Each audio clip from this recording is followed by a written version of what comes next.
বাবা, নিশ্চয়ই তুমি আমার সাথে খারাপ কিছু করার মতলব করেছো, নাহলে আমাকে বিয়ে কেন দিচ্ছ? কাহিনী আসলে জ্ঞান পড়ে মাকে তো আমি দেখিনি, আর মা তো তোমাকে ছেড়ে চলে গেছে, তাই এত বড় একটা শাইনা মেয়েকে বিয়ে না দিয়ে ঘরে রেখে দিলে লোকে তো বাজে কথা বলবেই বাবা।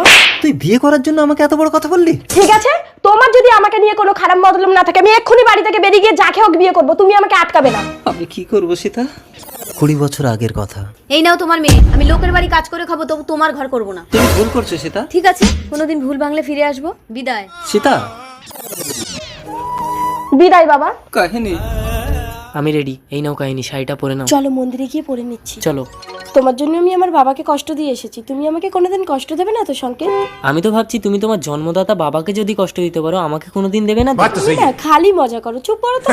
সীতামাসি, তার আগে আজকে দেখবো তুমি কি মন্দির ঘরটিকে বেশি ভালোবেসে থাকো নাকি আল্লাহর ঘরটিকে বেশি ভালোবেসে থাকো। যদি তুমি আল্লাহর ঘরটিকে বেশি ভালোবেসে থাকো তাহলে এই ভিডিওতে একটা লাইক দিয়ে চ্যানেলটি সাবস্ক্রাইব করে দিবে।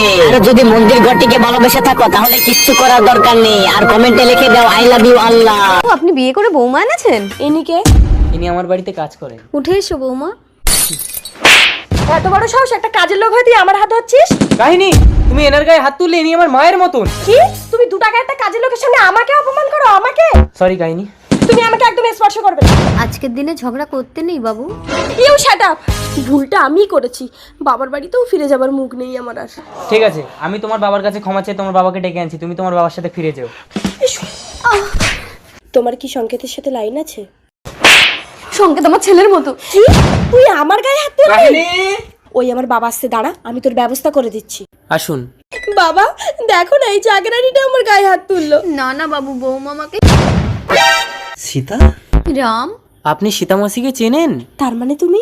হ্যাঁ মা, সামান্য ঝগড়া করে জেদের বসে তোর বাবাকে ফেলে ঘর ছেড়ে দিয়ে বাইরে বেরিয়ে এসে বুঝলাম যে পৃথিবীতে স্বামী ছাড়া কেউ আপন হয় না রে। কিন্তু সীতা তুমি তো বলেছিলে ভুল ভাঙলে বাড়ি ফিরে যাবে। কোন মুখ নিয়ে যাবো গো? কেন এই চাঁদ মুখটা নিয়ে?